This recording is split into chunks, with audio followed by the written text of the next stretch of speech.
I said, well, she should know better. You know, she said, talk to people the right way. It was just stuff like that. You didn't do anything about it? You didn't, no, you held it in. Like writer? No, I didn't do it. But I said, okay. And I heard her say, what seat is this guy sitting in? I said, okay, bring it on. Oh, I On see. the plane, but nothing happened. But you're going to deal with it tonight when you go to sleep. That laptop's going to get it. No, I don't think that's that significant enough, yeah. Because I've noticed, I miss Dubai. I can't wait to go back to Dubai.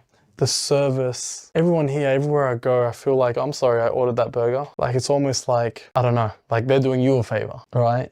And it's entitlement, really. But you know what? That's fairly recent. I'm telling you, there's an attitude that, and it's all this woke nonsense. What else could it be? There's an attitude change. So it hasn't been like this before? No. You don't remember it like this? You know, things have really changed in the last several years, really. People do feel entitlement. I mean, ever since the pandemic, people think they don't have to go into the office and work anymore. Well, why not?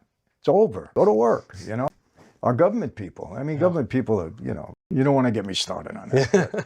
But yeah, there's a feeling of entitlement that people believe they have. And it's not good to get something for nothing. All these government handouts, they spoil people, they ruin people. You lose your responsibility, you know, it's just wrong. And it's not, look, there are people that are in need of things and we want to take care of them. You know, we're a gracious country in that regard. But to a certain point, you know, help them help themselves. I agree with that. I believe in that. And give them the avenue to help themselves afterwards. We should be doing that. We should be benevolent in that. But not to a point where it makes you entitled and lazy. And it's happening in this country, really. See, for me, I thought that was America. I didn't know it was never like that. No, it was not. Honestly. I mean, after the pandemic, I mean, I have pizza stores. We couldn't get people to work for $20 an hour, serving pizza over the counter. I may as well, the government's giving me more for staying home. But that lasted. They didn't realize, oh, it's temporary. We're getting you through a rough time. It was ridiculous anyway. It was all nonsense what happened during the pandemic. They lied to us.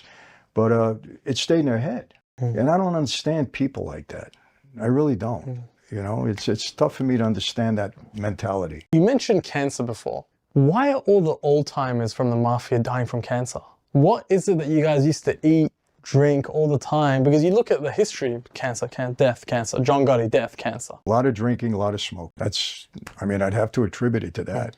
I mean, guys drank a lot and they smoked a lot, really. I mean, if you want to look at, you know, medical reasons, you'd have to say that. And they didn't live a great lifestyle, you know. Yeah. Guys were out partying all night long. I mean, look, my life back then, I didn't drink or smoke, but you know, I get up at 5:30, 6 in the morning, have breakfast, I'm out. Come home for dinner, a couple hours, 10 o'clock, I'm out again till 2, 3 in the morning. That was my life. So a lot of guys indulged while they were doing that, you know, and it's not healthy. And you didn't?